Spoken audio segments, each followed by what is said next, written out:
오늘 누가복음 11장 주기도문의 본문을 가지고 여러분과 함께 이렇게 말씀을 나누려고 합니다. 따라합시다. 시작. 기도 그냥 하는 것이 아닙니다.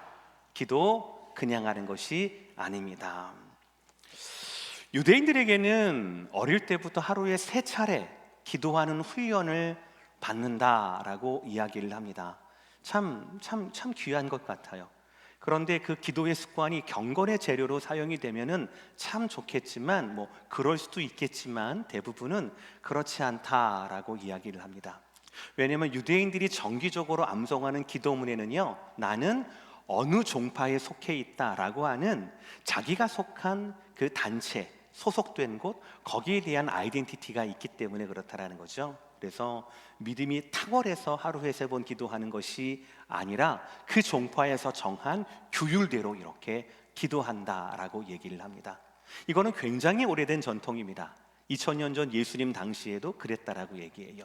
바리새파 사람들이, 사두개파 사람들이, 에세네파라는 또 사람들이 있었고요, 또 중에는 열심당원이라는 사람도 있었습니다. 그러니까 각 자기가 속한 종파에 따라서 기도문이 달랐다라고 얘기해요. 그래서 그분들은 기도할 때마다 하나님 앞에 우리처럼 이렇게 자유롭게 기도하는 것이 아니라 그 정해진 기도문 있잖아요, 이것을 읽고 또 읽고 주문처럼 그렇게 읽었다라고 얘기를 합니다. 2000년 전 예수님 당시에 사실은 예수님보다도 좀 먼저 사역을 시작했던 분이 계시죠. 바로 세례 요한이라는 분이었습니다. 세례 요한의 사역은 굉장히 효과적이어서 많은 분들에게 감동을 주었고, 그리고 많은 분들 중에서 세례 요한을 따르는 제자들도 있었습니다. 그러니까 사실 오늘 말씀에서 주님, 세례 요한이 자기의 제자들에게 기도를 가르친 것처럼 우리에게도, 주님을 따르는 우리에게도 기도를 가르쳐 달라라고 했던 1절의 이 제자들의 요청이 그런 면에서 이해가 잘 되기도 합니다. 그런데 결정적인 차이가 있어요.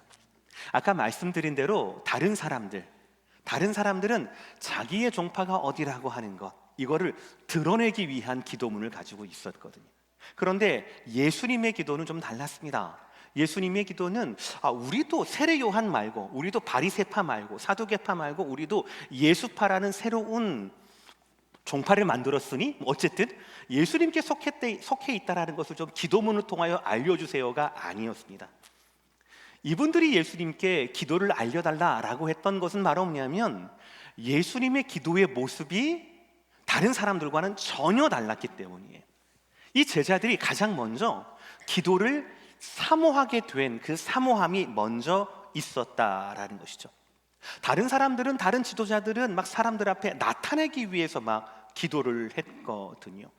시장에서, 그리고 모퉁이에서, 사거리에서, 회당 맨 앞에서 손을 높이 들고 하나님, 자기 의를 막 드러내면서 했던 게 그들의 기도였거든요. 하나님, 나는 저런 사람과 다르게 나는 11조도 하고 모두 하고 이랬던 게 바로 그 사람들의 기도였습니다.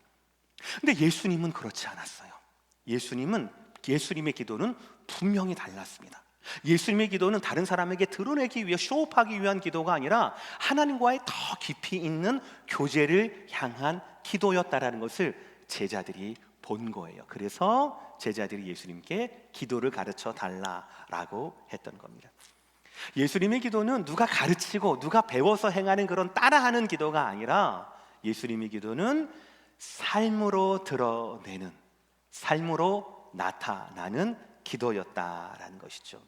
사랑하는 성도 여러분, 저와 여러분은 지난주에 열왕기상 8장을 통하여서 솔로몬의 기도를 저와 여러분은 배웠습니다. 그리고 오늘은 주님께서 가르쳐 주시는 이 주기도문을 통하여서 진짜 기도, 우리가 사모할 수 있는, 그리고 삶으로 나타나고 드러나는 진짜 기도로 우리가 조금 더 진지해지는 놀라운 은혜가 저와 여러분 가운데 임하기를 주의 이름으로 축복합니다. 주님의 주기도문을 통하여서 우리는 첫 번째로 가장 먼저 알아야 할 것은 이것입니다. 주님은 기도에 자유함을 주셨다라는 사실이에요. 주님께서 우리에게 무엇을 주셨다고요, 여러분들? 기도에 자유함을 주셨다라는 겁니다. 가장 먼저 예수님은 기도를 가르치지 않습니다. 예수님은 제자들에게 먼저 기도를 보여주세요.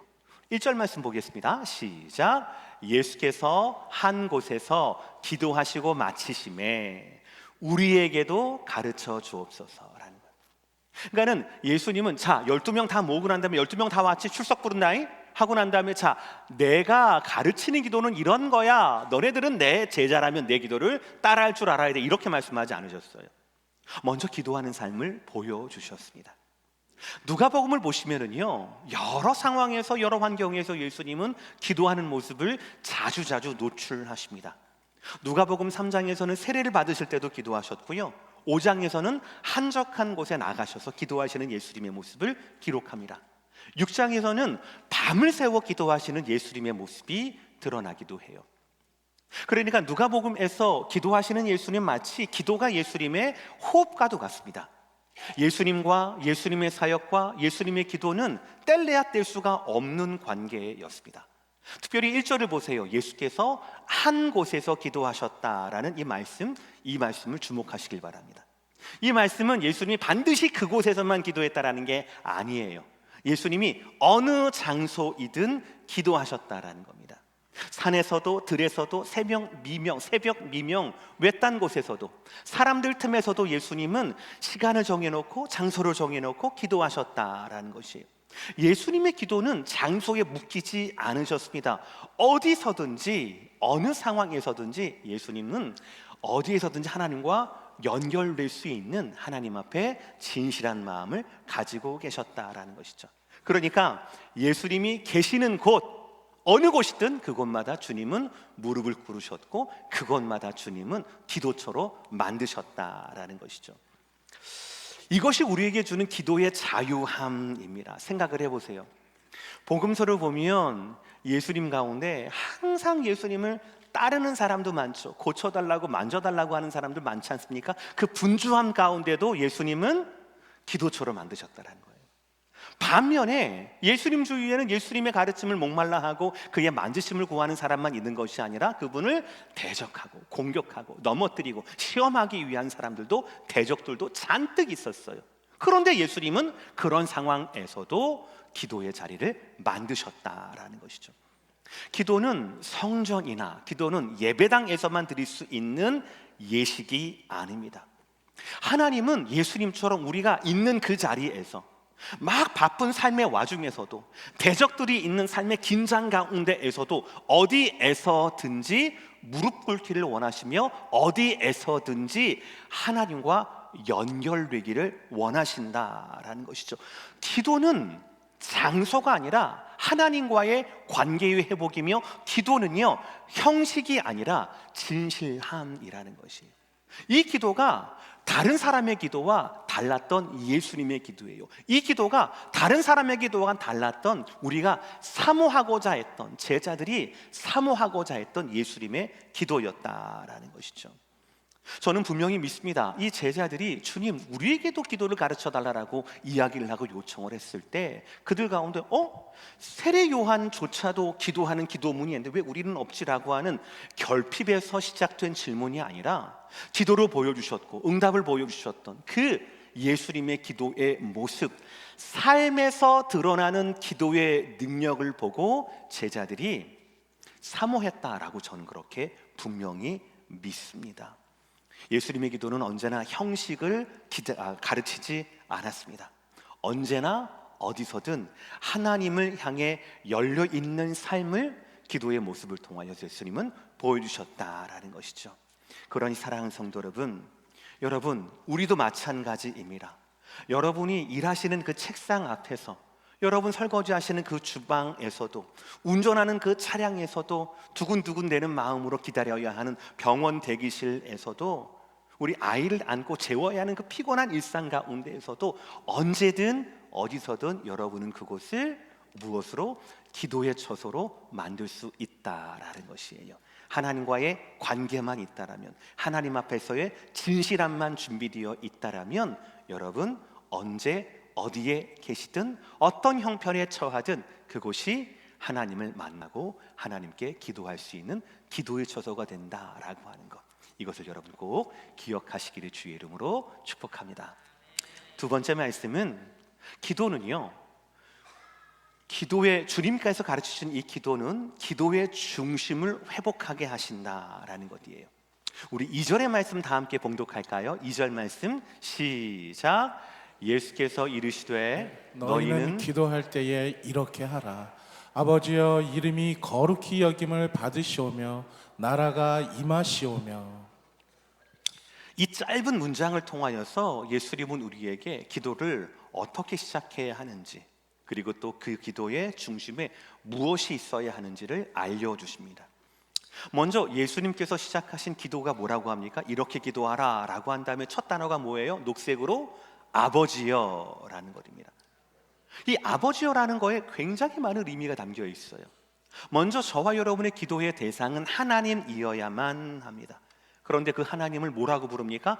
아버지여라고 부른단 말이에요. 이거는 단순히 하나님에 대한 또 다른 이름이나 또 다른 꼬리표가 아닙니다. 호칭이 아닙니다. 이 아버지여라고 하는 것은 관계의 시작입니다. 여러분들, 제가 또 신방도 많이 보고를 들으니까 여기 또 타주에 다녀오시는 경우도 있지요. 요즘이 졸업 시즌이잖아요. 그렇죠, 여러분들? 여러분들 뭐 자녀 때도 그렇고 여러분 손주도 그렇고 졸업하게 되면은 몇백 명, 몇천 명이 빠글빠글합니다. 근데 신기하지 않습니까?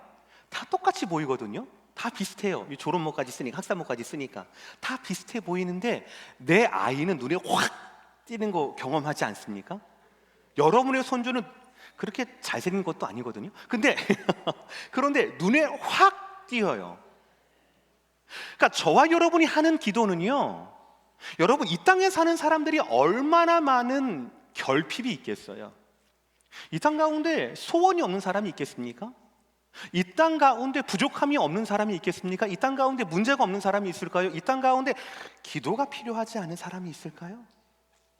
그런데 그 수많은 결핍 있는 사람들 가운데, 수많이 기도하는 그런 마음으로 살아가는 사람 가운데 누군가는 아버지여라고 한다라면, 하나님 입장에서는 그 아버지여라고 부르는 그 사람하고는 믿음으로 그 사람이 하나님을 아버지라고 부른다라면 이 사람은 믿음으로 뭐가 되는 거예요? 이미 아들인 거예요.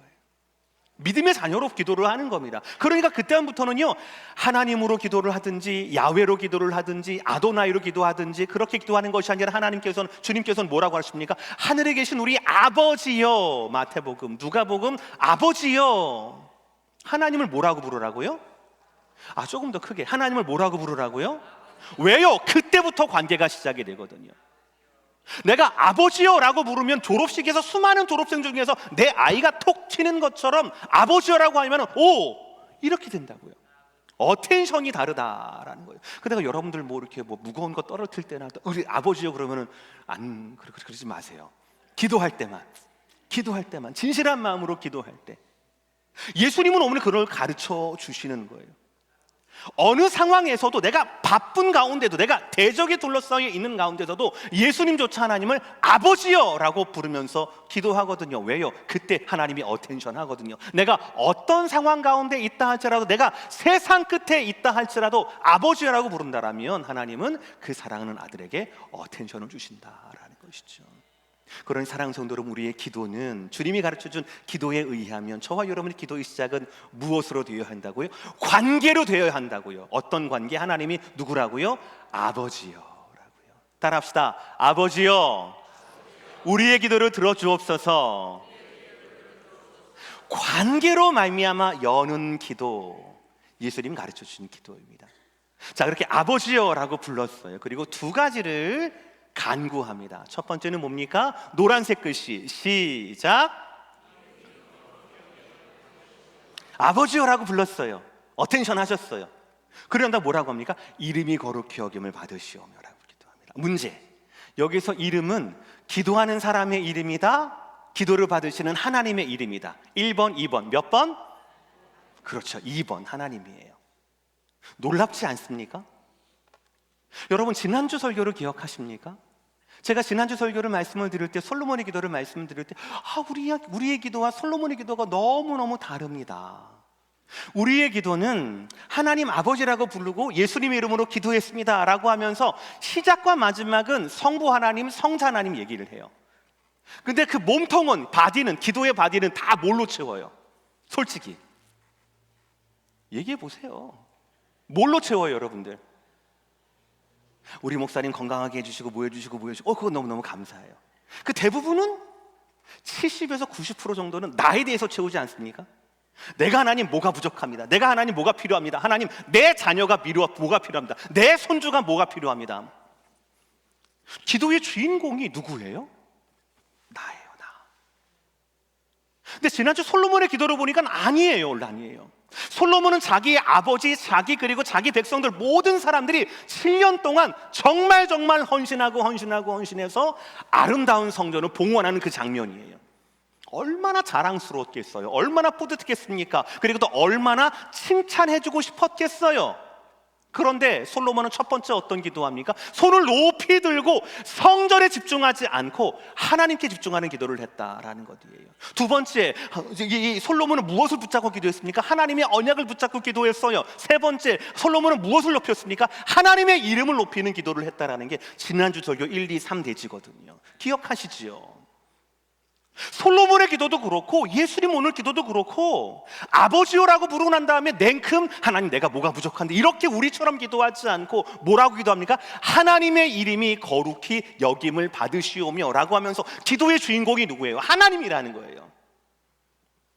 기도의 우선순위를 누구에게? 하나님께 돌리고 있다는 겁니다.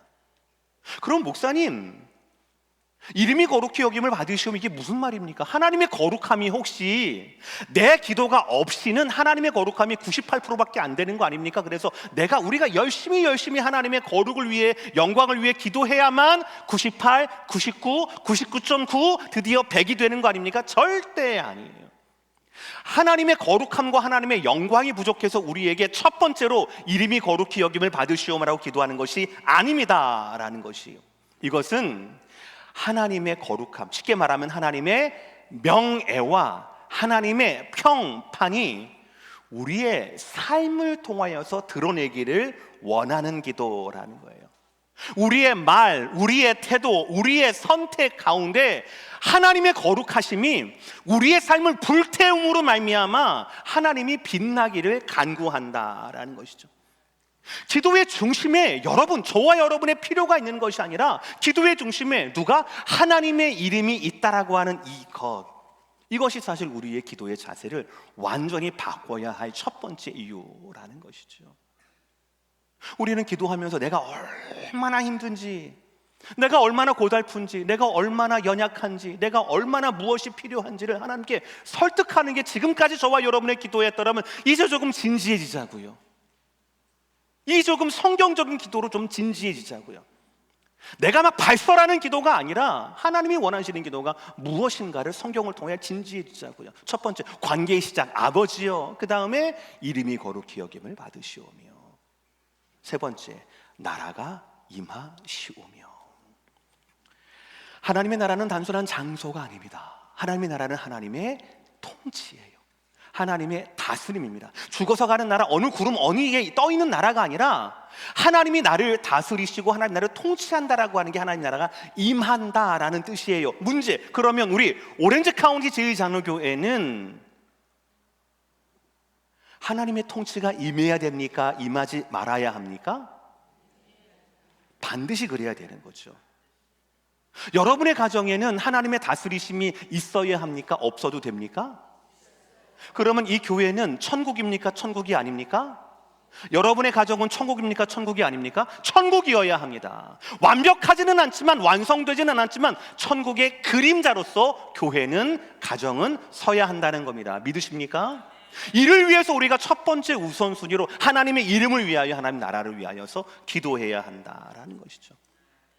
그러니까 이 말은 쉽게 풀면 이렇게 되는 거예요. 하나님, 아버지 하나님, 제 삶이 제 마음대로 흘러가지 않게 하시고 제 삶에서 하나님의 이름이, 하나님의 나라가 드러나게 하여 주옵소서. 제 삶에서 하나님의 다스리심이 드러날 수 있도록 해주세요라고 하는 고백이 바로 아버지여, 주님의 이름이, 주님의 나라가 라고 하는 간구라는 것이죠. 예수님께서 우리에게 가르치신 기도의 첫 번째 레슨은 이겁니다. 기도의 중심에 내가 있으면 안 된다라는 거예요. 기도의 시작도 하나님이라고 하는, 아버지라고 하는 관계, 기도의 그 중심에도 하나님이 되어야 한다라고 하는 진리라는 것이죠. 기도는 하나님 중심으로 시작이 되어야 한다라는 것이죠.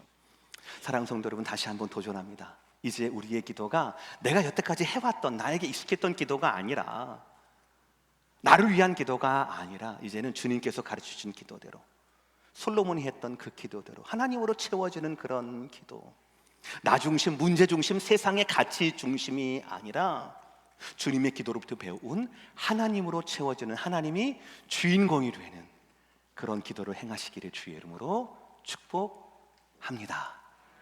마지막 세 번째가 제일 중요해요.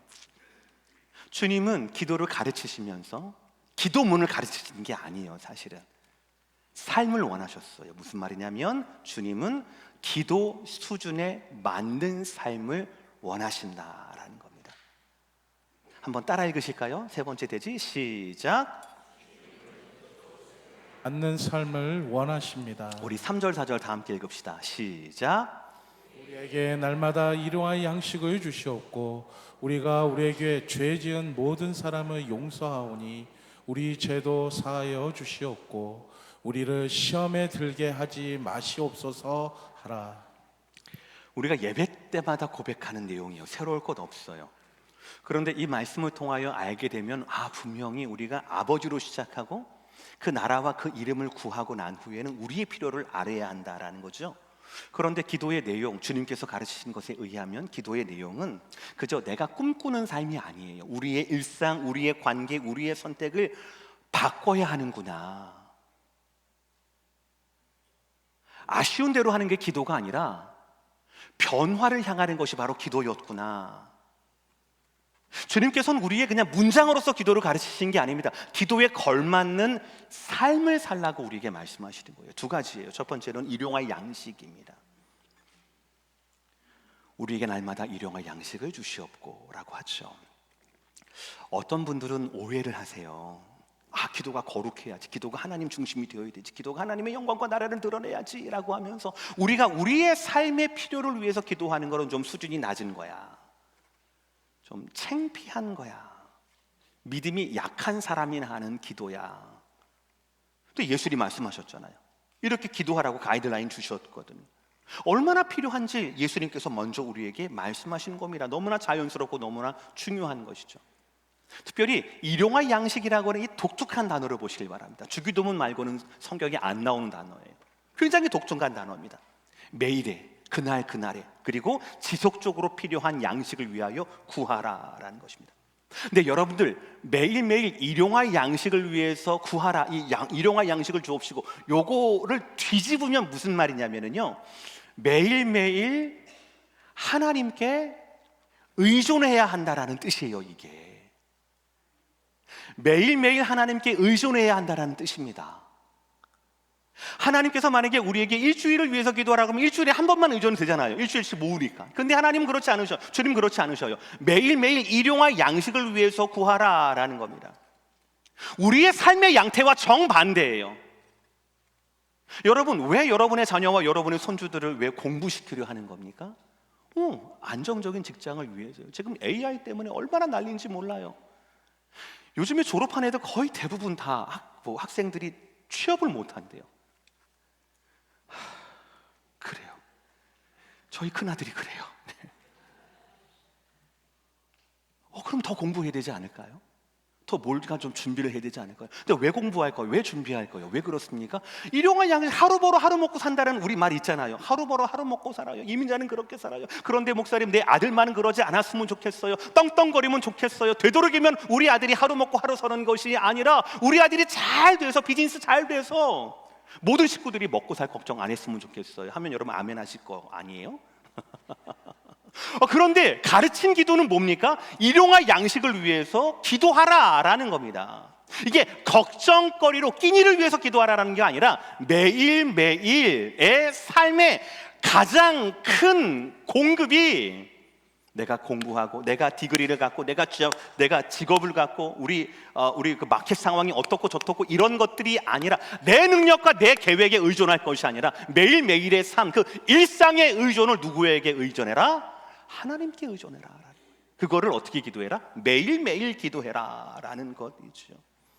우리는 우리의 능력이나 우리의 계획이 아니라 하나님이 우리를 먹이시는 분이라고 하는 것, 하나님이 우리를 책임지시는 분이라고 하는 것을 우리는 알 뿐 아니라 가르쳐야 합니다. 잠언 3장 5절 6절 시작. 너는 마음을 다하여 여호와를 신뢰하고 내 명철을 의지하지 말라. 너는 범사의 그를 인정하라. 하이라이트 다 할게. 시작. 그리하면 내가 준비해서 내가 공부해서가 아니에요. 내가 계획을 세워서가 아니란 말이에요. 하나님을 인정해야 한다는 겁니다. 가난한 사람만이 일용할 양식을 위해 굽니까? 그렇지가 않습니다. 우리의 진정한 공급자가 우리를 날마다 먹이시고 우리에게 날마다 생명력 가득한 아침을 허락하는 분이 누구입니까? 하나님이거든요. 하나님이 아닐 수가 있습니까? 그러니 그 하나님께 우리의 모든 지속적인 필요에 대해서 구해야 한다라는 뜻이 되는 것이지요. 사랑하는 성도 여러분, 일용할 양식을 위해서 구하라는 이 말씀은 우리 삶의 주권이 우리의 능력에 있는 것이 아니라 하나님께 있다라고 하는 것을 인정하고 의지하고 고백해야 한다. 그러할 때에 진정한 안전과 풍요를 경험할 수가 있다라는 가르침이라는 거예요. 기도가 아닙니다. 기도대로 되는 삶을 말하는 거예요. 두 번째, 용서에 대한 기도입니다. 한번 전반절 4절 전반절 시작. 우리가 우리에게 죄 지은 모든 사람을 용서하오니 우리 죄도 사하여 주시옵고. 왜 아멘을 안 하세요? 하라니까 하세요. 이 말씀을 들을 때 우리에게는 두 가지 감정이 딱 듭니다. 하나는 간절함이에요. 하나님, 내 죄를 용서해 주세요. 제가 하나님께 우리 죄도 사하여 주시옵고 하나님께 내가 용서받기를 원합니다 라고 하는 간절함이 있어요. 또 다른 쪽에서는 부담감이에요. 우리가 우리에게 죄 지은 어떤 사람을 하필이면 모든 사람이래요. 내가 미안했어, 내가 실수했어요 라고 자기의 죄를 알고 용서를 구하러 오는 사람을 통쾌하게 용서하는 게 아니라 모든 사람을 용서해야 한대요. 그러니까 두 가지 마음이 있는 거예요. 난 하나님께 용서받고 싶은 간절함이 있고 모든 사람을 용서해야 한다는 솔직한 불편한 마음, 좀 부담감이 있거든요. 근데 여러분, 이 말씀에서 먼저 말씀의 순서를 주목하셔야 합니다. 여기에서 제가 하이라이트한 용서하오니 사하여 주옵시고, 한글 번역에서 좀 다르게 하나님의 용서로 하나님 이걸 풀어가지고 설명을 했거든요. 그런데 헬라 원문엔 똑같은 단어입니다. 시제가 달라요. 그런데 우리 죄도 사하여 주시옵고 이게 먼저예요. 자칫 잘못하면 우리는 마치 우리가 우리에게 죄 지은 모든 사람을 용서해야만 그것이 조건이 돼서 하나님도 우리를 용서하실 수 있다라고 그렇게 해석할 수가 있어요. 전혀 아닙니다. 그게 아니에요. 하나님이 우리를 용서하신 것은 단회적인 사건입니다. 과거의 일입니다. 이미 하나님이 우리를 완전히 용서하신 거예요. 그래서 하나님의 용서는 따라합시다. 선언, 왕의 선언입니다. 왕의 선포예요. 내가 너를 용서했어 라는 이 선포인데, 왕은 기껏 해봐야 과거의 일만 선포할 수밖에 없어요. 과거의 죄만 사할 수밖에 없습니다. 현재의 죄만 사할 수밖에 없습니다. 그러나 왕이신 우리의 아버지이신 하나님은 그 십자가를 통하여서 우리의 과거의 죄, 현재의 죄, 이해가 되지 않지만 미래의 죄, 모든 죄를 사해 주셨어요. 이미 사해 주셨다고요. 하나님만이 하실 수 있는 거. 우리의 미래의 모든 죄를, 우리가 고백하는, 사죄의 은총을 믿고 고백하는, 주의 이름으로 고백하는 모든 죄를 이미 사해 주셨다고요. 우리에게 남은 숙제는 바로 없는, 그거를 고백만 하면 되는 거예요. 그걸 고백만 하면, 회개만 하면 되는 거예요. 회개 현장마다 이미 선언하셨던 그 하나님의 법적 용서가 효력이 있게 되는 겁니다. 이게 바로 우리 죄도 사하여 주옵소서, 이거예요. 우리가 하나님께 구하는 용서예요. 이미 받은 용서예요. 그런데 우리가 우리에게 죄 지은 모든 사람을 용서하오니 첫 번째 용서는 바로 뭐냐면, 이거는 계속적인 용법이에요. 반복적인 겁니다. 그러니까 우리는 하나님께 선언적인 용서를 받은 거예요. 하나님께 이미 용서를 받은 겁니다. 취소가 되지 않습니다. 고백만 하면 다 용서가 되는 거예요. 이거를 받은 사람들은 이것 때문에, 이 내가 받은 이 용서 때문에 다른 사람들, 나에게 잘못을 한 모든 사람들을 어떻게 해요? 반복적으로 용서해야 한다. 용서하는 삶을 살아야 한다라는 말씀이 바로 이 말씀입니다. 그러니까 하나님의 용서는 선언이고 우리가 해야 할 용서는 삶의 실천인 거예요. 다른 용서입니다. 근데 여러분, 내가 다른 사람을 계속 용서해야 할 이유는 바로 뭐냐면 저와 여러분의 인격이 그럴듯해서가 아닙니다. 저와 여러분이 웬만한 피해는 끄떡하지 않은 부자이기 때문에 그렇지가 않습니다. 하나님이 나를 이미 한번 완전히 용서해 주셨기 때문에 그 완전한 용서 때문에 내가 다른 사람들을 용서할 수가 있어야 한다. 아니, 다른 사람을 반복적으로 용서해야 한다라는 것이죠. 용서는 한 번 하고 끝낼 수가 없습니다. 솔직히 말해볼까요? 우리는 인생을 살아가면서 좁고 거친 이 이민 생활을 살아가면서 우리는 상처를 참 많이 받습니다. 반대로 말씀드려볼까요? 우리는 다른 사람들에게 상처도 참 많이 주어요. 그렇지 않다고요? 아니요, 그렇지 않습니다. 우리는 상처도 많이 받지만 상처도 많이 준 사람들입니다. 우리에게는 용서의 순환이 필요한 사람들이에요. 용서를 해야 하고 용서를 또 구해야 합니다. 근데 그것이 여러분의 인격으로는 안 돼요. 지난 60년, 70년 경험된 것 아니겠습니까? 안 변하거든요, 우리는요. 무엇을 통하여서 삶의 변화가 될 수 있을까? 주님이 가르쳐준 기도를 통하여서, 기도하면서 날마다 하나님께서 우리에게 베푸신 그 용서의 은혜가 얼마나 큰지를 깨닫게 되고, 그것을 깨닫는 사람, 그 복음을 받아들이는 사람은 반복적으로 다른 사람을 용서해야 한다, 반드시 그래야 한다라는 것을 기도를 통하여 깨닫게 되는 것이지요. 용서에 대해서 베드로는 마태복음 18장에 이렇게 예수님께 말합니다. 예수님, 내가 용서를 하려고 하는데 7번 용서하면 되겠습니까? 최대한, 자기가 할 수 있는 최대한을 얘기하는 거예요. 예수님 뭐라고 말씀하세요? 아니, 7번이 아니라 7번씩 70번이라도 용서해야 한다라는 말씀인 거죠. 성도는, 제자는 끊임없이 사람들을 용서해야 한다라는 것이죠. 여러분, 주님께서 오늘 가르치신 이 기도는요, 단순히 문장을 어떻게 해야 된다, 말을 어떻게 해야 된다, 신학이 어떻다라는 말씀을 하지 않습니다. 말이 아니에요. 그분은 삶을 가르쳤어요. 기도를 통하여서, 기도를 통하여 어떻게 살아가야 한다라는 것. 몇 시간 기도했느냐, 얼마나 감동적인 기도문이었는가, 이것이 아니라 그 사람이 기도한 그대로 살고 있는가, 이게 더 중요하다라는 것이죠. 저는 사실 설교를 준비하면서 제 마음에 가장 많이 걸렸던 것이 바로 이 용서에 대한 기도였어요. 분량도 제일 많고요. 누가복음 11장 1절 4절 가운데 기도를 가르쳐준 것 중에서 또 제 가운데 제일 안 되는 것이 바로 이 용서이기 때문에 그렇습니다. 저만 그런 거 아니잖아요. 표정을 왜 그렇게 하세요? 다 그렇잖아요. 여러분, 우리는요, 하나님 앞에 기도는 잘합니다. 하나님 앞에 어떻게 하든 하나님께 우리가 잘 보이고 싶어 하거든요. 복 받고 싶어 하거든요. 그러니까 하나님의 기도는 너무너무 풍성해요. 너무너무 잘하세요. 너무너무 훈련이 잘 돼 있어요. 또 일용할 양식을 위해서 기도하는 거 가르치지 않았습니다. 어떻게 이렇게 잘하는지 몰라요. 어떻게 감동적으로 이렇게 잘하는지 몰라요. 하나님에 대한 기도도 잘해요. 여러분들은 일용할 양식을 위해서도 여러분 너무너무 잘해요. 근데 용서에 대한 기도 한번 해보셨습니까? 두 가지예요. 용서에 대한 기도는요, 내가 용서를 하겠다라는 것과 내가 용서를 구하려고 하는 용기가 있어야 되는 거거든요. 하나님께서 나를 용서해 주셨고 하나님께서 나를 품어주셨지, 나도 누군가를 품어주고 용서해줘야 한다는 그 마음이 기도 가운데 있어야 하는데도 불구하고, 이렇게 하나님께서 가르쳐 주심에도 불구하고 우리 가운데, 여러분 기도하는 가운데 용서에 대한 기도가 있냐고요? 용서에 대한 무거움이 있냐고요? 기도한 대로 살아가야 한다라고 하는 기도에 대한 진지함이 얼마나 묻어났냐고요? 특별히 세 가지, 어떻게 하는 사람이 용서를 잘하는 사람인가, 어떻게 하는 성도가 복음의 원리에서 무엇을 붙잡아야 우리가 용서를 더 잘할 수 있을까를 한번 살펴보았습니다. 첫 번째, 따라합시다. 시작. 첫째, 하나님의 크신 용서를 진정으로 깨달은 사람들입니다.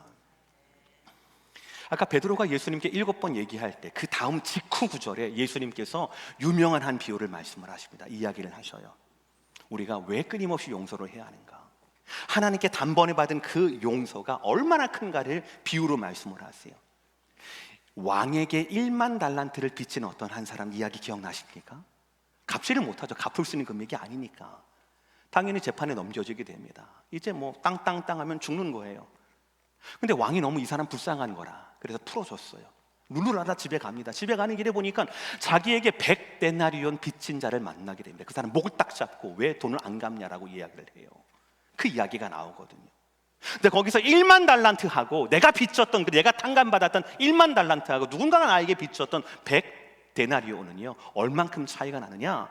60만 분의 1이에요. 60만 분의 1이라고요. 내가 하나님께 받은 은혜, 우리가 그냥 말로만 하나님 죄 사해 주셔서 감사합니다, 우리가 어릴 때부터 말로만 이렇게 얘기를 하는데 그것이 얼마나 부요한지, 얼마나 큰지, 내가 가지고 있는 서운함 이것의 60만 배라고 하는 그 얼마나 큰지 그 부요함을 내가 안다라면 당연히 60만 분의 1이 되는 이 사람 100데나리온은 얼마든지 내가 용서할 수 있다라는, 품어줄 수 있다라는, 없는 것처럼 내가 10,000달란트를 탕감받았는데 100데나리온 내가 목숨을 걸겠습니까? 그런 사람이 있어요? 아무도 없잖아요. 그런데 10,000달란트가 얼마나 큰 건지, 큰 은혜인지 모르면 100데나리온의 목숨도 걸 수 있다니까. 하나님께서 여러분이 주신 구원이 얼마나 큰 줄 아신다라면 여러분 그렇게 자존심 때문에, 말 한마디 때문에, 표정 하나 때문에 여러분의 마음이 영원히 지옥으로 변하는 것을 가만두시겠습니까? 용서해야 합니다. 용서해요. 누가 용서할 수 있습니까? 하나님의 크신 사랑과 하나님의 크신 용서함을 받은 사람만이, 그것이 얼마나 크고 얼마나 위대한지를 아는 사람만 용서할 수 있다는 거예요. 두 번째는, 용서는 여러분 감정이 아닙니다. 용서는 의지적인 결단이자 의지적인 순종이에요.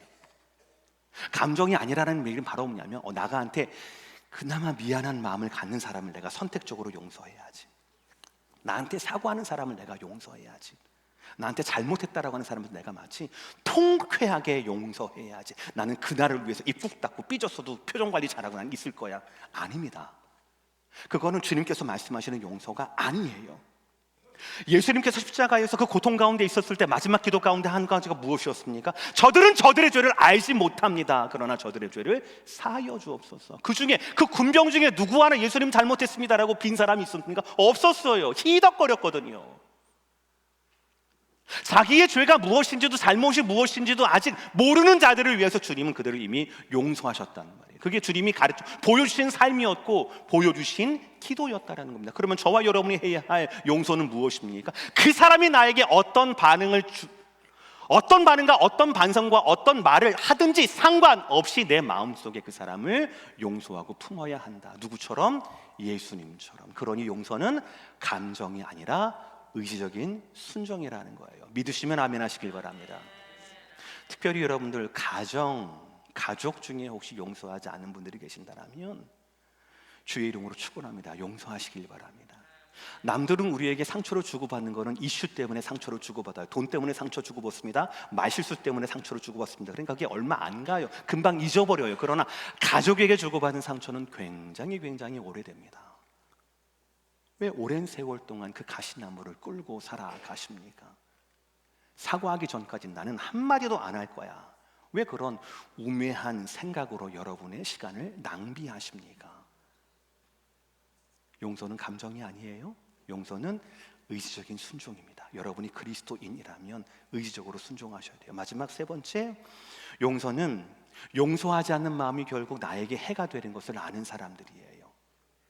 자, 보세요. 예수님께서 십자가에서도 주기도문 통해서도 용서해라 라고 말씀하셨어요. 나에게 죄를 지은 모든 사람을 용서해라, 이를 위해서 기도해라 라고 말씀을 하셨거든요. 이 말씀이 없었으면 모를까, 십자가상에서 예수님께서 하신 말씀이 없었으면 모를까, 이 말씀을 하시고 난 다음에 오늘 설교 안 들었으면 모를까, 오늘 설교 듣고 난 다음에도 말하면 여러분들이 용서해야 할 사람을 용서하지 않는다라면 그것은 죄입니까? 죄가 아닙니까? 죄예요, 죄. 그런 죄를 가지고 하나님 앞에 클리어하게 나갈 수가 있겠습니까?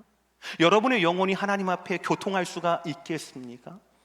여러분의 영혼이 오히려 미움의 사슬에 매여서 옴짝달싹하지 못하는 그런 불편한 마음을 가지고 살 수밖에 없는 것 아니겠습니까? 말씀을 안 믿으면 모르겠어요. 하나님의 용서를 내가 믿지 않으면 모르겠어요.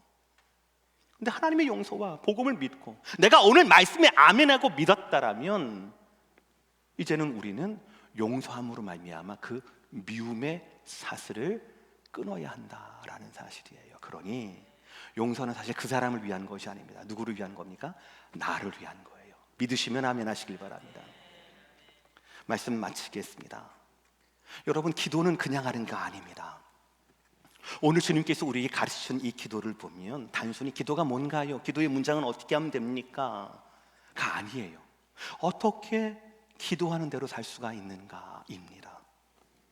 기도는 어떤 예식의 어떤 순서나 개인적인 소원을 아뢰는 시간인데 그거는 주문이에요. 비나이다 비나이다 그겁니다. 우리는 조금 더 기도에 진지해져야 합니다.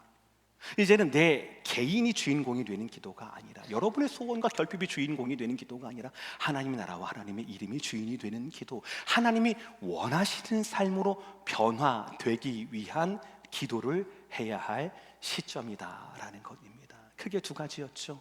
일용할 양식을 위해서 누구에게 구하십시오? 하나님께 구하십시오. 여러분을 일으키시고 여러분을 입히시고 여러분을 먹이시는 분은 바로 하나님이십니다. 믿으시면 아멘. 여러분을 고치시는 것도 하나님이셔요. 믿으시면 아멘. 여러분을 책임질 분도 하나님이십니다. 믿으시면 아멘. 매일의 발걸음 가운데, 일상 가운데 여러분을 끝까지 책임지는 분은 오직 하나님이라고 하는 것, 그것을 우리는 삶을 통하여, 기도를 통하여 드러내야 합니다. 두 번째, 용서입니다. 용서예요. 용서의 사건이 일어나거나 일어나지 않거나 드러나지 않습니다. 그러니까 더 어려운 거예요. 그러니까 더 중요한 겁니다. 하루에 주무실 때 불편한 마음으로 주무시지 않게 되기를 주의 이름으로 축복합니다.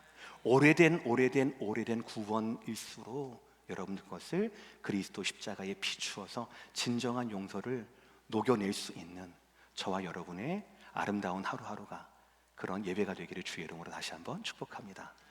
기도 그저 하던 대로 하지 마시고 그냥 하지 마시고 주님이 가르쳐준 대로 하실 수 있는 저와 여러분 모두가 되시기를 주의 이름으로 축복합니다.